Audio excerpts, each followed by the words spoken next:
Mi hija me cambió por el hombre que me destruyó. Cuando descubrió la verdad, ya era demasiado tarde.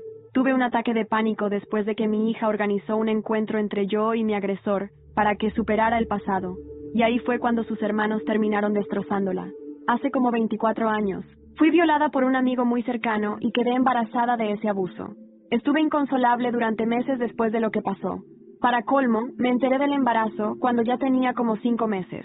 Y donde vivía en ese entonces, en Guadalajara, era ilegal abortar después del primer trimestre. Mi esposo fue mi roca en esa etapa.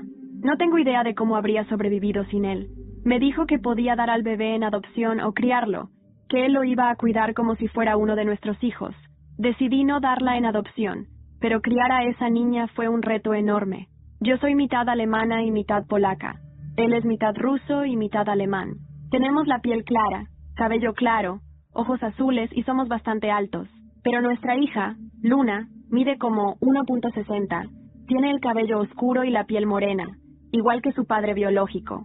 Siempre escuchaba comentarios maliciosos, insinuando que le había sido infiel a mi esposo, porque era obvio que la niña no era suya. Fue muy duro para mí cuando Luna era chiquita, porque se parecía demasiado a su padre. Mi esposo la cuidaba más que yo, porque yo tenía flashbacks horribles cada vez que la veía y me recordaba del abuso. Con el tiempo, esos disparadores se hicieron un poco más llevaderos, pero todavía me daban ataques de pánico horribles cuando se vestía con ropa masculina o se cortaba el pelo bien cortito. Por eso, Luna siempre fue más cercana a mi esposo que a mí. Él incluso le prestaba más atención que a nuestros otros hijos, como para compensar lo que yo no podía darle. Nunca le contamos que había sido producto de una violación, porque me daba muchísima vergüenza y mi esposo no quería que se sintiera diferente a sus hermanos. Siempre le dije que su papá biológico y yo habíamos tenido una pelea horrible y que nunca volvimos a hablarnos. Hace un par de años, se hizo una de esas pruebas de ADN y encontró a un pariente lejano en el sistema. Ese pariente la puso en contacto con su padre biológico y empezaron a hablar, aunque yo le pedí que no lo hiciera. Él quería hablar conmigo sobre algo que quería contarme. Luna intentó convencerme de hablar con él. Le dejé clarísimo que ese hombre y yo no deberíamos estar jamás en el mismo lugar. Ahora Luna se va a casar con un chico maravilloso. El plan era que mi esposo la llevara al altar, pero tuvo un accidente fuerte y ahora está en silla de ruedas hasta que recupere la fuerza en las piernas. Pero eso no encajaba en el casamiento de sus sueños, así que invitó al padre biológico para que sea el padre de la novia. La invitación de boda no solo incluyó a mi violador, sino que fue una falta de respeto enorme al hombre que la crió. Aunque una madrina o yo misma podríamos haber empujado a mi esposo hasta el altar, ella dijo que no combinaba con el ambiente de la ceremonia. Mi esposo quedó visiblemente afectado. No podía creer que tuviera esa idea. Yo estaba furiosa. Le tengo un odio visceral a ese hombre, y se lo dejé claro. No voy a estar en ningún lugar donde él esté. Ella me contestó que eso era lo que quería y que no iba a cambiar de opinión. Entonces le dije que si él iba, yo no. Se enojó y me dijo que tenía que superar el pasado, pero le respondí que no sabía lo que pasó entre su padre biológico y yo, así que no debería opinar. Aunque me siento pésimo por lo que dije y cómo lo dije, no puedo sentirme culpable de que ella haya nacido ni de que no conozca la historia. Aunque no le conté la verdad, creo que mis límites deberían respetarse si digo que no quiero estar en el mismo lugar que él. Nunca imaginé que volver a Guadalajara después de tantos años sería tan doloroso. Cada rincón de esta ciudad me recuerda a aquel día, hace más de 2 décadas, cuando mi vida cambió para siempre. El Centro de Atención a Mujeres Víctimas de la Violencia Sexual, inaugurado recientemente en la ciudad, es un símbolo de cuánto ha cambiado el entorno desde entonces. Mi hija, Luna, ha decidido casarse con su padre biológico, el hombre que me arrebató la inocencia y la paz. Cuando me enteré de su decisión, sentí que el suelo se abría bajo mis pies. ¿Cómo podía ella, mi propia hija, elegir a ese hombre para llevarla al altar? Recuerdo claramente la conversación que tuvimos. Mamá, quiero que él me lleve al altar. Es mi padre, después de todo. ¿Tu padre? Respondí con incredulidad. ¿Y el hombre que te crió? ¿Que te amó incondicionalmente? ¿No merece ese honor? Lo siento, pero es mi decisión. Las palabras de Luna me golpearon como un puñal. Sentí que todos los años de sacrificio y dolor que viví para criarla no significaban nada para ella. Decidí entonces que no asistiría a la boda. No podía estar en el mismo lugar que ese hombre. Mi esposo, el hombre que me apoyó en los momentos más oscuros, también estaba devastado.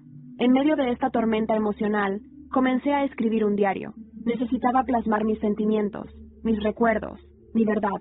Cada palabra escrita Era una forma de liberar el dolor que llevaba dentro. Una noche, mientras escribía, recibí una llamada inesperada. Era una mujer que afirmaba haber sido víctima del mismo hombre. Su historia era similar a la mía, y juntas decidimos unir fuerzas para buscar justicia.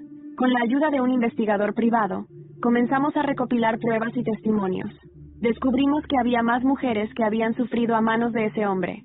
Nuestro objetivo era claro: exponer la verdad y evitar que más mujeres fueran víctimas. Mientras tanto, Luna seguía adelante con los preparativos de su boda, ajena a nuestras investigaciones, pero sabía que tarde o temprano, la verdad saldría a la luz.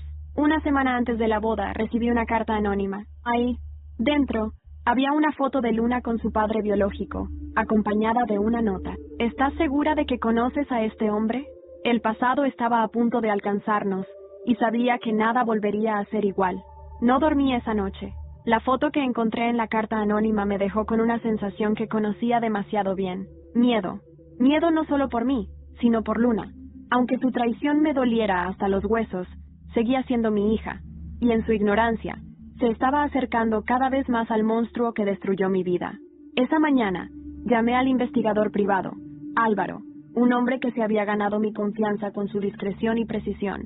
Le pedí que rastreara el origen de la carta. Él aceptó sin titubear. «Puede que esa carta haya venido de alguien que también quiere verlo caer», dijo, «o de alguien que sabe lo que está en juego». Mientras tanto, decidí visitar a una vieja amiga, Carmen, periodista retirada que en su tiempo fue una de las más valientes denunciantes de abusos de poder en Castilla-La Mancha. Le conté todo. Me escuchó sin interrumpirme, con una mirada que alternaba entre indignación y dolor. «Ese hombre tiene un pasado más sucio del que imaginas», me dijo. «Hace años, cuando trabajaba en una radio local, una chica joven me contactó para contarme su historia. Era sobre él, pero nadie quiso publicar nada. Todo desapareció misteriosamente». «¿Y qué pasó con esa chica?» «Desapareció, literalmente. Nadie supo más de ella. La última vez que la vieron fue entrando a la estación de policía de Cuenca. Sentí una punzada en el pecho. ¿Hasta dónde llegaban los tentáculos de este hombre?» Carmen, con su tenacidad intacta, me prometió buscar en sus archivos personales. 2 días después, me llamó emocionada. Había encontrado una grabación vieja, en cassette, donde la chica contaba lo que él le había hecho. Su voz temblaba, pero hablaba con una convicción desgarradora. «No quiero ser la siguiente en ser silenciada». «Ya basta», decía la joven. Escuchar esa cinta me paralizó. Era como volver al pasado. Cada palabra de esa chica resonaba con mi propia experiencia. Lo que yo había callado durante años, lo que nadie se atrevía a enfrentar, ahora tenía una segunda voz. Decidí entonces que ya no sería una víctima silenciosa. Esa cinta era el inicio de algo mucho más grande.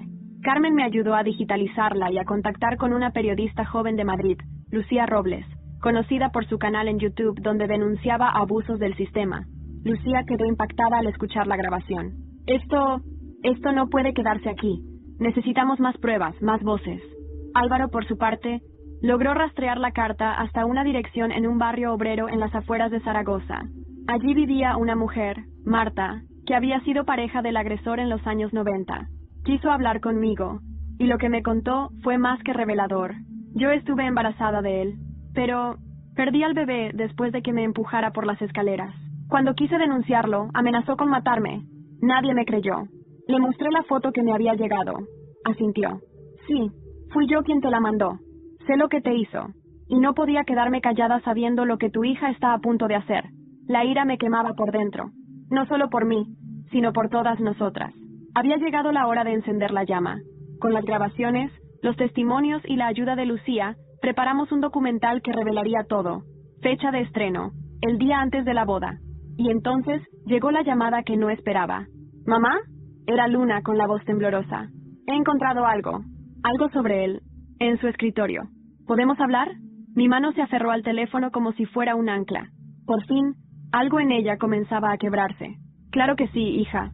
Pero antes, quiero que escuches algo». El día que Luna vino a casa después de tanto tiempo, la casa entera parecía contener la respiración. Estaba pálida, ojerosa, el maquillaje a medio terminar y los labios partidos como si no hubiese dormido en días. Al verla en la puerta, con esa fragilidad apenas contenida, tuve que luchar contra el impulso de abrazarla. Aún me dolía demasiado. «¿Puedo entrar?», preguntó con una voz casi inaudible. Asentí. Caminó con pasos indecisos hasta la sala, mirando de reojo las paredes, como si recordara su infancia aliada con los recuerdos que había decidido enterrar. Encontré un sobre, dijo sentándose en el borde del sofá. Estaba escondido en un doble fondo de uno de los cajones de su escritorio. Había fotos de mujeres, algunas heridas. Una era menor de edad, mamá. La rabia se me subió al pecho como una marea que no podía controlar. Tomé aire, me levanté lentamente y fui hasta el reproductor. Quiero que escuches algo, le dije, apretando play. La cinta comenzó con un leve chirrido, ese sonido viejo de los cassettes, y entonces, la voz de la chica. Luna se irguió al instante. En menos de un minuto, sus manos comenzaron a temblar. Cuando la grabación terminó, se quedó en silencio. Lloraba sin lágrimas, mirando hacia el suelo. No lo sabía. No sabía, mamá. Me mintió. Me dijo que tú lo habías alejado por orgullo, que me ocultaste todo por egoísmo. No, Luna, dije conteniéndome. Lo oculté porque no podía respirar con eso, porque cada vez que veía tu cara, recordaba lo que me hizo, y porque tu padre, el verdadero, el que te crió, no quiso que crecieras marcada por ese horror. Ella levantó la cabeza. ¿Qué vamos a hacer? Y por primera vez, vi en sus ojos algo más que confusión o enojo. Vi miedo, culpa. Vi que finalmente, la venda empezaba a caer. Ya estamos haciendo algo, le dije. Vamos a mostrarle al mundo quién es realmente ese hombre. Y tú tienes que decidir de qué lado vas a estar. Luna asintió, en silencio, en 1900, y se marchó sin decir adiós. Esa noche, Lucía, la periodista, me llamó. El documental estaba listo. Lo publicaría en su canal a las 8 en punto del día siguiente. Incluía las grabaciones, los testimonios, las imágenes de las víctimas, y, gracias a Álvaro, hasta una entrevista con una ex colega de él, que lo acusó de acoso y fue despedida por hablar. Esa misma noche, Marta, la mujer que me envió la carta, me llamó también. Recibí una amenaza, un sobre en la puerta. Si hablas, te entierro. Así decía.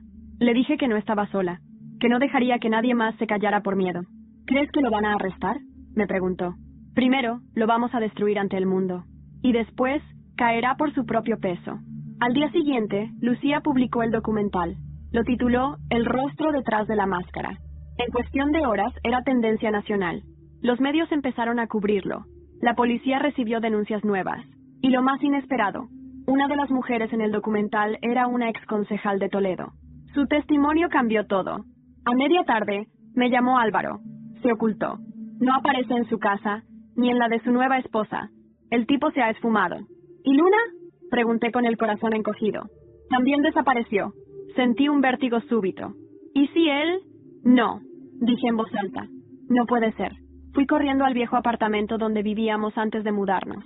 Tenía una llave, por nostalgia, y algo me decía que si él tenía que ir a algún sitio que lo hacía sentir seguro, sería allí.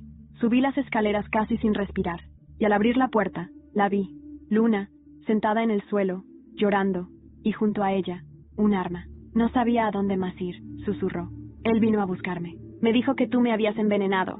Me gritó, me tiró al suelo, pero se fue, y dejó esto. Me arrodillé a su lado, tomé el arma, la guardé en mi bolso, y la abracé, como nunca la había abrazado antes. Estás a salvo, ya no estás sola. Y entonces, sonó mi móvil, un número desconocido. Contesté. Tienes 48 horas para retirar todo ese contenido de Internet, dijo una voz masculina, gélida. Si no, alguien más va a pagar por lo que hiciste. Se cortó, y supe que esto aún no había terminado. Desde la amenaza telefónica, no volví a dormir con los ojos cerrados. Cada sombra me parecía más densa. Cada paso en la acera me sonaba cercano. Guardé el arma en una caja fuerte y puse a Luna en la habitación de invitados. Aunque estaba bajo mi techo, ella seguía encerrada en un abismo personal. No hablaba mucho, comía poco. A veces, la encontraba llorando en silencio, mirando una foto de su padre adoptivo. Esa mañana, Carmen vino a casa. Se sentó conmigo en la cocina mientras el café humeaba entre nosotras. Este hombre no va a parar, dijo, seria. La exposición pública solo lo ha hecho más peligroso. Si antes se escondía, ahora va a actuar. ¿Crees que atacará directamente? Creo que ya está atacando. Amenazas, desapariciones. Luna está en su lista. Y tú también. Ese mismo día fuimos a la comisaría. Pusimos una denuncia formal. Mostré las pruebas de amenazas. El oficial que nos atendió, sin embargo, parecía frío, mecánico. Apenas anotaba. Sentí que algo andaba mal. Al salir, Carmen me susurró. ¿Lo viste? Ese hombre era amigo de él. Jugaban pádel en los años 90. Y entonces entendí. La red que este monstruo tejió era más amplia de lo que imaginaba. No solo había lastimado mujeres, se había infiltrado en instituciones. Tenía ojos en todos lados. Al volver a casa, revisé mi móvil. Había mensajes extraños, números largos, mensajes vacíos, solo puntos. Álvaro me llamó minutos después. Interceptamos uno de los mensajes. Es un código, como una cuenta regresiva. Hay movimiento. Esta noche podría pasar algo. Sin pensar, cerré puertas. Bajé persianas, oculté a Luna en mi habitación. Avisé a Carmen y a Lucía. Las tres vinieron a casa. Nadie durmió. A la medianoche, una de las cámaras que Álvaro había instalado afuera registró movimiento. Una figura encapuchada. Caminaba por la acera con algo en la mano. Llamamos a la policía. Mientras esperábamos, escuchamos un estallido. Corrí a la ventana trasera. Uno de los coches en la calle estaba en llamas. No el mío, pero uno de los vecinos. Cuando la policía llegó, ya no había nadie. Solo el fuego, el humo y el miedo en los ojos de todos. Luna, en silencio, se acercó a mí. No sabía que era tan oscuro, susurró. No lo imaginaba. Pensaba que tú exagerabas. Pensaba que me ocultabas la verdad porque no confiabas en mí. No era eso, Luna. Yo solo quería protegerte, pero no supe cómo. Ahora quiero luchar contigo, me dijo. Y sus ojos, por fin, tenían algo distinto. No era rabia, ni negación. Era determinación. Carmen, siempre práctica, nos interrumpió. No podemos quedarnos quietas. Hay que anticiparnos. Esa noche, trazamos un plan. Álvaro se infiltraría en los círculos antiguos de este hombre. Buscaría aliados que, con la presión mediática, empezaban a dudar de su lealtad. Y mientras tanto, Luna y yo prepararíamos la pieza final del documental. Nuestro testimonio conjunto. Madre e hija frente a la cámara. La verdad desde dos frentes. Lucía preparó todo. Al día siguiente, nos sentamos frente a las luces. Grabamos durante horas. Lloramos. Nos abrazamos. Discutimos en cámara. Pero todo lo dijimos, sin máscaras. ¿Y qué pasó después de la boda?, preguntó Lucía al final. Luna bajó la cabeza. Después de la boda, nunca hubo luna de miel. Él me llevó a una casa lejos de todos. Cerró la puerta y dijo, ahora vas a aprender a respetarme. Su voz se quebró, pero no me quedé. Huí. Yo apreté su mano. Sentía una mezcla de culpa y alivio. Al fin, ella hablaba. Al fin, se liberaba. Subimos la segunda parte del documental esa noche, y el impacto fue inmediato. Millones de visualizaciones, portadas de jornales, peticiones públicas, y entonces, una mujer que jamás esperé se comunicó conmigo, la esposa actual de él. Necesito hablar contigo, y necesito hacerlo en persona. Lo que sé, podría poner a todos en peligro. Nos citamos en una cafetería discreta, en un barrio residencial de Toledo, lejos del tumulto. Era un lugar tranquilo, donde el aroma a café recién molido disfrazaba cualquier tensión. Yo llegué antes, como siempre. Me senté en una mesa de rincón, con la espalda contra la pared. Como me enseñó Carmen, nunca des la espalda al miedo. A los 10 minutos, ella entró. Se llamaba Inés, alta, elegante, con un abrigo de lana que parecía esconder más que su cuerpo. Tenía los ojos apagados, como los de alguien que ha vivido demasiado en silencio. Gracias por venir, dijo sin mirarme directamente. Gracias a ti por querer hablar, respondí. Pidió un té, lo sostuvo entre las manos, sin beber. Hace meses que sospechaba, no de todo, no del horror completo, pero algo no estaba bien. Cambios de humor, mentiras pequeñas, noches fuera, pero luego vi el vídeo, el documental, y todo encajó. Asentí en silencio. No había nada que decir. La noche del incendio del coche, él vino a casa. Estaba furioso. Gritaba que lo habían traicionado, que tú ibas a pagar por todo, y dijo algo que me heló la sangre. Voy a hacer con ella lo que debía hacer hace años. ¿Contigo? No, con Luna. Un escalofrío me recorrió la espina dorsal. Sentí que el aire se volvía más denso. Inés se inclinó hacia mí, bajando la voz. Encontré un cuaderno en su maleta, un diario. Allí había nombres, fechas, mujeres. Unas ya están muertas, otras desaparecidas. Tú estabas ahí, yo también. Y Luna también. ¿Dónde está ese diario? Lo escondí, en una consigna de la estación de Atocha. Pero necesito tu ayuda. Me siguen. No puedo hacerlo sola. Quise abrazarla. Era otra víctima. Otra voz rota por el mismo verdugo. Vamos a sacarlo juntas. Hoy. Inés dudó un instante, pero asintió. Nos levantamos, pagamos, y salimos sin mirar atrás. En el tren a Madrid me contó más. Él me obligaba a grabarlo. Relaciones, escenas de dominación. Decía que era material de control. No me dejaba salir sin permiso. Me aisló de todos. Cuando llegamos a Atocha bajamos rápido. Fuimos hasta las consignas electrónicas. Inés metió un código en la pantalla. La puerta de una caja se abrió. Dentro, una mochila negra. En un baño del centro comercial cercano, revisamos el contenido. Cuadernos llenos de anotaciones, fotos, grabaciones en minicassettes. Uno de ellos tenía una etiqueta con mi nombre. Esto es la prueba final, dije. Con esto, podemos llevarlo a juicio. Hay algo más, susurró Inés, un nombre que se repite. Comisario Ortega. Y fechas. Dinero. Sobornos. La red era aún más profunda. No era solo él. Era una estructura. Una red de protección. Un sistema de impunidad. Regresamos a Guadalajara esa noche. Dejé a Inés en casa de Carmen. Allí estaría segura. Luna nos esperaba con los ojos rojos. ¿Qué ha pasado? Le mostré los cuadernos. Las cintas. Le conté todo. Vamos a tumbarlo, dije. Ella asintió. Por primera vez. Con fuerza. Al día siguiente, Lucía organizó una rueda de prensa con varias víctimas. Yo, Luna, Inés, Marta. Todas presentes. Carmen habló también, como periodista. Fue un momento de catarsis colectiva. Y justo cuando parecía que la justicia por fin avanzaba, Álvaro llamó. Lo han visto. Está en Málaga. Ha ido a buscar a una mujer que desapareció en 2004. Cree que ella también va a hablar. Pero no va solo. Lleva gente armada. ¿Y la policía? Está dividida. Ortega aún tiene poder. Si vamos a salvar a esa mujer, vamos nosotras. Miré a Carmen, a Lucía, a Luna. Ninguna dudó. Entonces vamos a Málaga, dije. Y esa noche, partimos, sin saber que lo que nos esperaba allí no solo pondría en riesgo nuestras vidas, sino que revelaría un secreto que cambiaría todo lo que creíamos saber. El viaje a Málaga fue como avanzar hacia una tormenta. Cada kilómetro parecía aumentar la presión en el pecho. Carmen iba al volante, con una mirada fija y decidida. Inés se mantenía en silencio, con los dedos entrelazados. Luna, en el asiento trasero junto a mí, miraba por la ventana. Yo no podía dejar de pensar en la mujer que íbamos a buscar. Su nombre era Adriana Soria. Había desaparecido en 2004, después de una denuncia por agresión sexual contra un alto funcionario de Guadalajara. Nadie había dicho su nombre en años. Nadie se atrevía. Pero estaba viva, oculta.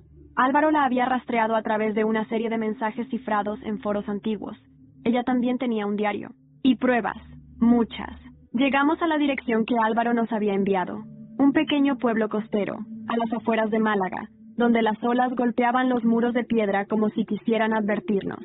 Adriana vivía en una casa humilde, de una sola planta, con persianas bajas y cerraduras reforzadas.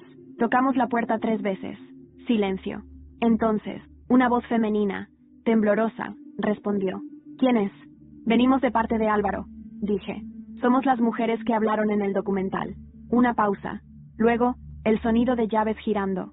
La puerta se abrió lentamente, y allí estaba ella, Adriana, con el rostro envejecido antes de tiempo, el cabello canoso prematuro, pero con unos ojos vivos, desconfiados, pero despiertos.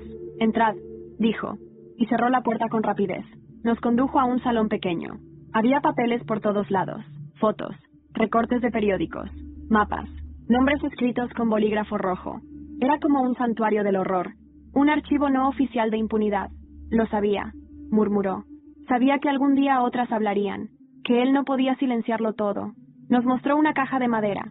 Dentro, varias cintas de audio, un pendrive y una carta escrita a mano. Todo tenía fechas. Algunas coincidían con los días que él había dicho estar conmigo, o con Inés, o en el extranjero. Esta cinta, dijo señalando una, tiene una grabación del comisario Ortega hablando de cómo enterraron el caso de 1999. La chica de Cuenca, la que desapareció. La enterraron en un terreno de su primo. Está grabado. Me temblaron las rodillas. ¿Y por qué no lo entregaste antes? ¿A quién? ¿A la policía? ¿A la prensa? Él tenía a todos en el bolsillo. Tu documental fue la única grieta real. Le prometimos protegerla. Pero esa misma noche, Luna salió a fumar al porche. Y vio algo, un coche, estacionado al fondo con las luces apagadas. Entró corriendo. Mamá, es él. Está aquí. Carmen apagó todas las luces. Nos tiramos al suelo. Inés lloraba en silencio. Adriana revisaba su viejo revólver. No tiene balas, dijo, y lo dejó sobre la mesa. Llamamos a Álvaro. Nos dijo que aguantáramos, que él y un equipo llegarían en menos de 30 minutos. Pero no teníamos 30 minutos. Un golpe seco sonó contra la puerta. Y después, la voz. Adriana, abre. Sabes que no puedes esconderte para siempre. Contuve la respiración. Luna me agarró fuerte la mano. Mamá, susurró. Yo tengo miedo. Yo también, hija. Pero no vamos a caer hoy. Carmen se acercó a la cocina. Sacó un cuchillo. Inés, temblando, agarró una lámpara pesada. Adriana escondió las cintas bajo las tablas del suelo. Si algo pasa, llévatelas tú, me dijo. Que el mundo sepa la verdad. Otro golpe. Esta vez más fuerte. Y entonces, una ventana se rompió en 1000 pedazos. Entraron. No todos eran hombres. Algunos llevaban pasamontañas. Uno de ellos me agarró del brazo. Intenté gritar, pero una mano me cubrió la boca. Y justo cuando creí que todo había acabado, se escucharon sirenas, luces azules, gritos. ¡Policía! ¡Al suelo! Carmen lanzó el cuchillo, no a alguien, sino contra una lámpara. La oscuridad cubrió la sala. Se escucharon golpes, disparos, gritos. Y en medio del caos, vi cómo uno de los hombres intentaba arrastrar a Luna. ¡Suéltala!, grité, y me lancé sobre él con todo el peso de mi rabia. Todo fue confusión, golpes, sangre, ruidos sordos, y luego, silencio. Cuando desperté, estaba en una ambulancia. Tenía la cabeza vendada. Carmen a mi lado. Inés llorando. ¿Dónde está Luna? Está bien, está con Adriana. La policía llegó justo a tiempo. Álvaro fue quien los trajo. El operativo fue encubierto. ¿Y él? Lo atraparon, con documentos falsos, armas y grabaciones. No va a salir de esa. Sentí que el aire volvía a mí por primera vez en años. ¿Y las cintas? Las tenemos. Vamos a publicarlas todas. Y entonces, Carmen me miró con una sonrisa oscura. Pero antes, vamos a hacer algo más grande. ¿Qué? Vamos a ponerle nombre a cada víctima, una por una, que España entera sepa lo que ese hombre ocultó. Los días siguientes fueron un torbellino. Volvimos a Guadalajara con una maleta llena de pruebas, heridas físicas y el peso de un nuevo compromiso. Hablar por todas aquellas que ya no podían hacerlo.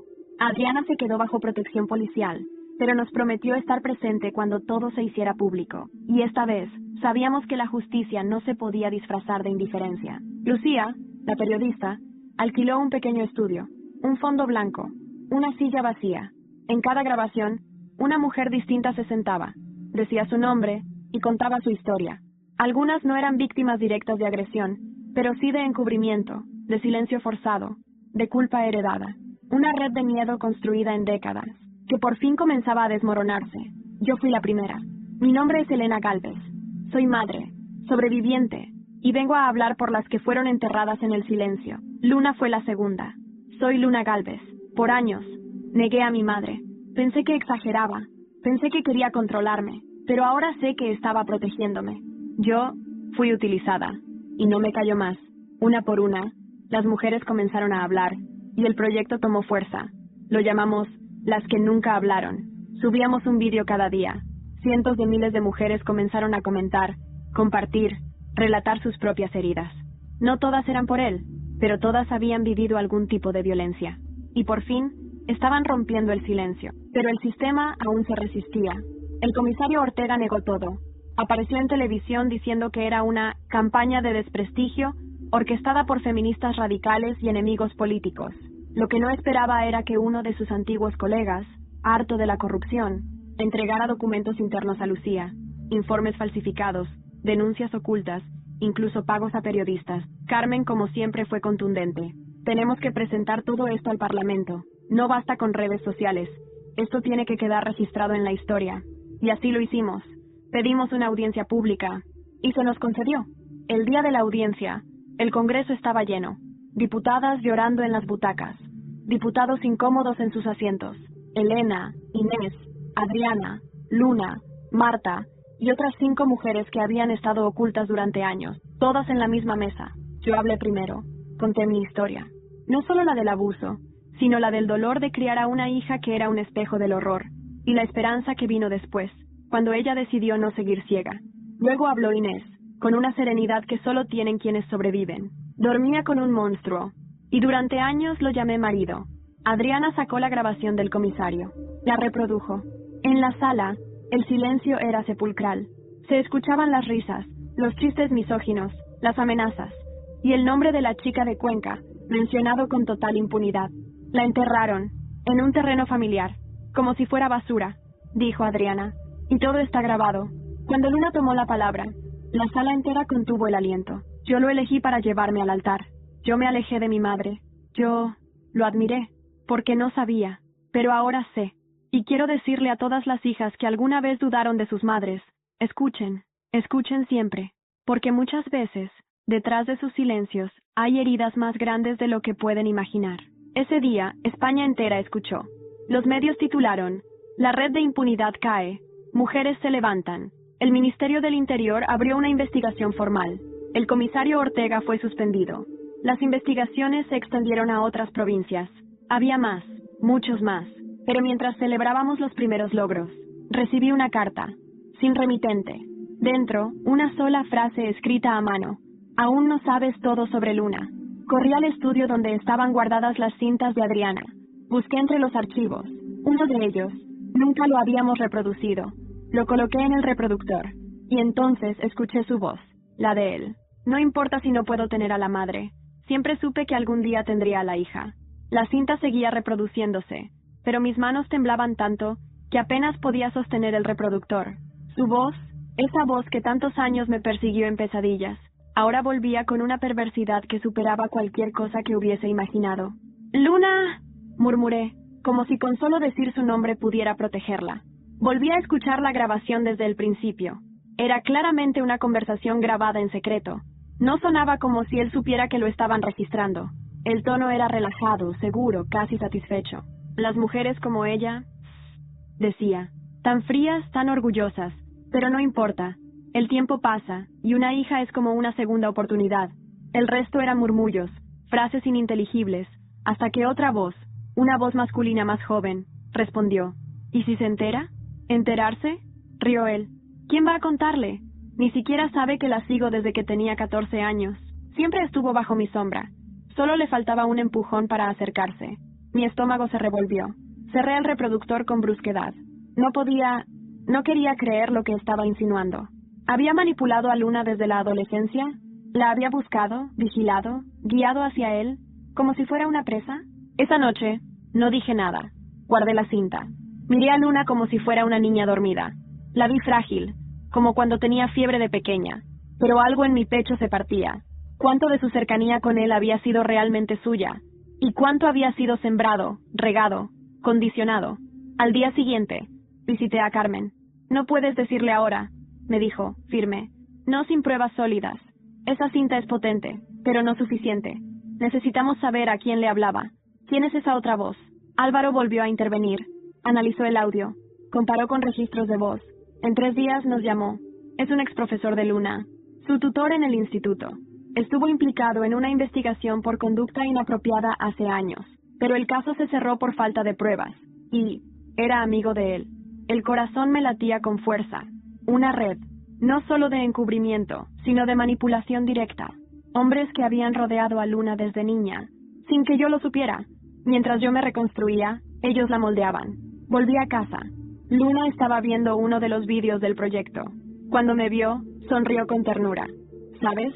Me siento viva por primera vez en años, como si estuviera empezando de verdad. Y ahí me quebré. Luna, tengo que contarte algo. Le enseñé la grabación. No todo. Solo un fragmento. No podía lanzarle todo el horror de golpe. Ella escuchó. Cerró los ojos. Lloró. Me usó. Susurró. Desde siempre, yo no quería creerlo. Pero sí, todo apunta a eso. Ella no gritó. No se quebró. Solo respiró hondo. Y se levantó. Quiero enfrentarlo. Quiero mirarlo a los ojos. ¿Estás segura? Sí, pero no sola. Y así, planeamos una última confrontación, con cámaras ocultas, con Lucía grabando desde la distancia. Queríamos que el mundo viera la verdadera cara del monstruo. Ya no era por mí, era por ella, por todas. Lo localizamos en un centro de detención temporal. A la espera de juicio, solicitamos una visita bajo cobertura periodística. Sorprendentemente, aceptó. Tal vez creyó que aún tenía poder sobre ella. El día llegó. Luna se vistió con una serenidad que me asustaba. Entramos juntas. Nos revisaron. Nos condujeron a una sala de visitas, sin barreras de vidrio. Él ya estaba sentado. Luna, sonrió. Qué guapa estás. Ella se sentó. Yo me quedé de pie detrás. ¿Sabes quién soy ahora?, dijo ella firme. ¿Y sabes lo que vengo a hacer? Él rió. ¿Todavía crees que puedes lastimarme con tus teatrales videos? No, no necesito lastimarte. Solo necesito que el mundo vea lo que eres. Sacó una foto de su bolsillo. Era una imagen de ella, de pequeña, en un parque. Yo nunca había visto esa foto. Y eso lo decía todo. Siempre estuviste cerca, susurró ella. Y yo no lo supe. Entonces Lucía, desde la sala de control, activó el micrófono oculto. Y él habló. Habló con la arrogancia de un hombre que se creía invencible. ¿Y qué vas a hacer? ¿Acusarme de quererte? ¿De cuidar tus pasos? Y ahí, Lucía lo interrumpió. Entró con 2 oficiales y le mostró la grabación en vivo. Gracias por tu confesión. Él se levantó, furioso. Quiso abalanzarse, pero lo esposaron, lo arrastraron fuera, y Luna se desmoronó. Ya no soy tu sombra, dijo, antes de que lo sacaran. Esa noche llovió, pero por primera vez en mucho tiempo. No fue un lamento, fue una purificación. Después de aquella confrontación, el silencio que quedó en casa fue más denso que cualquier grito. Luna apenas hablaba, comía en silencio, dormía poco, y se perdía mirando por la ventana durante horas, como si buscara en el horizonte alguna respuesta que el presente no podía darle. Yo sabía que el peor trauma no venía de lo que había escuchado, sino de lo que había sentido. Durante años, ella había creído que sus decisiones eran propias, que su acercamiento al padre biológico era parte de una búsqueda legítima de identidad. Y ahora, descubrir que todo había sido una construcción minuciosa y perversa, la destrozaba. Carmen me lo dijo claro. Esto no se cura con justicia, ni con castigo. Esto se cura con verdad, y con tiempo. Fue entonces cuando decidimos regresar a donde todo comenzó, la casa de mis padres. Luna insistió en venir.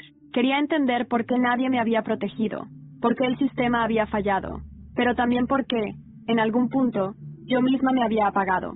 Llegamos a Toledo una tarde gris. Mi madre, ya anciana, abrió la puerta. Hacía años que no la veía. Su rostro se endureció al verme con Luna. No pensé que volverías.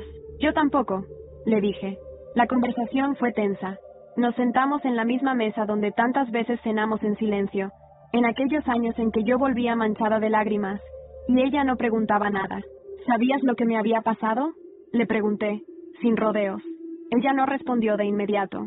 Se levantó, fue hasta su habitación, y volvió con una caja de cartas. Las arrojó sobre la mesa. Nunca te las di. No sabías cómo ibas a reaccionar. Temí que te destruyeran. Eran cartas del hombre que me agredió, después de la violación, antes de que yo descubriera el embarazo. Las leí, una tras otra. En ellas, mírame si... Él hablaba como si nada hubiera pasado. Me invitaba a cenar. Me decía que había sido bonito, que deberíamos repetirlo. ¿Y tú leíste esto? ¿Y decidiste ocultarlo? Tenías 19 años. Estabas rota. No quise que empeorara. Me equivoqué. Luna miraba la escena con ojos enrojecidos. ¿Y tú lo viste crecer? ¿Lo conocías? Mi madre bajó la mirada. Era amigo de tu padre. Venía a casa. Jugaban dominó. Sentí un nudo en la garganta. El círculo estaba completo. No solo me habían fallado las instituciones, me había fallado mi familia. Los que debían protegerme habían preferido el silencio. Pero no vine a gritar, ni a destruir. Vine a cerrar. Quería que lo supieras, le dije. Pero no para vengarme, sino para que sepas que sobreviví. Y que Luna también. Al salir, Luna me tomó la mano. Ahora entiendo muchas cosas. Tu distancia, tus silencios, y también tu fuerza. Volvimos a casa con un nuevo tipo de tristeza. No de impotencia, sino de aceptación. El dolor no se iba, pero podíamos construir con él. Esa noche recibí una llamada de Lucía. Elena, encontramos otro documento. Es un acta notarial, con nombres. Varios políticos de alto rango. Sabían, lo protegían.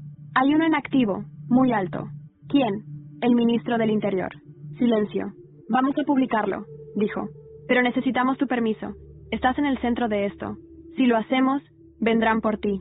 Respiré hondo. Hazlo. Colgamos. Volví a la sala. Luna seguía despierta.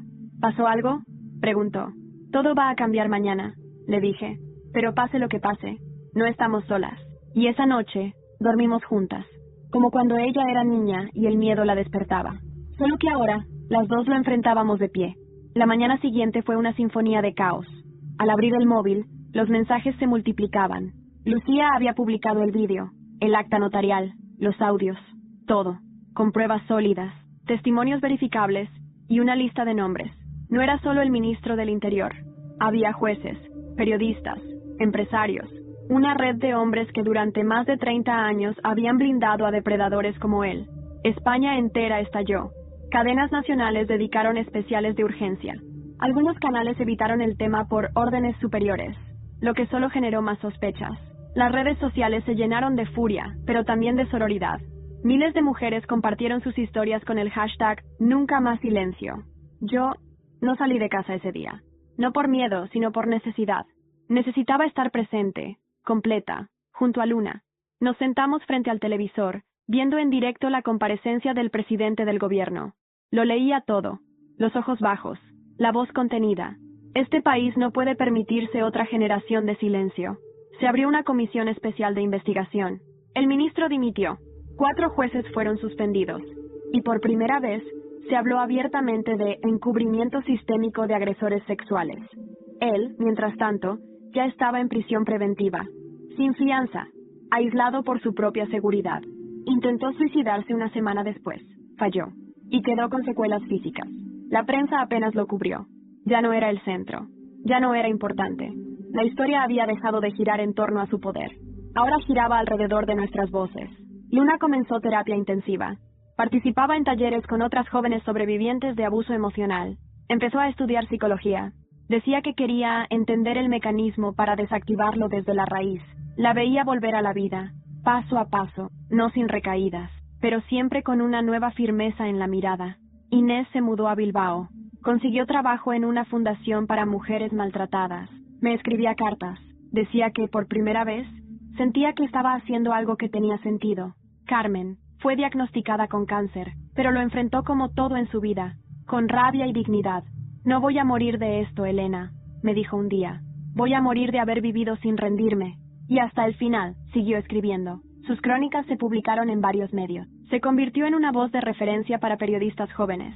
Lucía fue invitada a dar conferencias en toda Europa, pero siempre repetía, no fue mi historia, fue la de ellas. Yo solo sostuve la cámara. Y yo volví a escribir. No en diarios, en libros. El primero se tituló La mujer que gritó en silencio.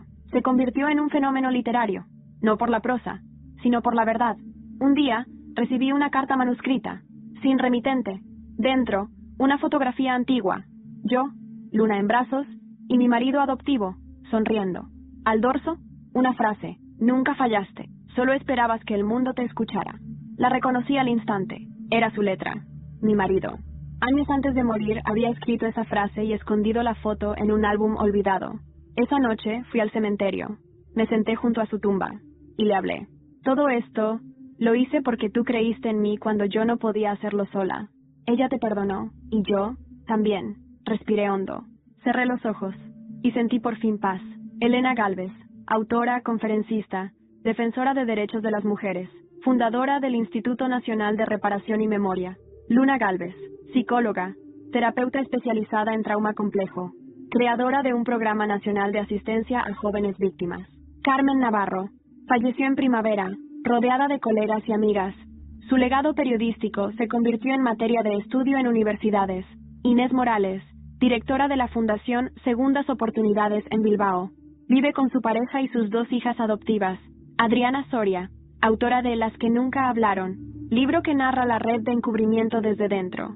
Vive en paz, bajo identidad protegida. Lucía Robles, ganadora de premios internacionales por su trabajo documental. Sigue dando voz a quienes no pueden hablar. Él, condenado a cadena perpetua por múltiples delitos, incluidos abuso, conspiración, encubrimiento y tentativa de feminicidio. Olvidado por el mundo, recordado solo como advertencia. España cambió, no del todo, pero lo suficiente como para que niñas como Luna crezcan sabiendo que el silencio ya no es una opción.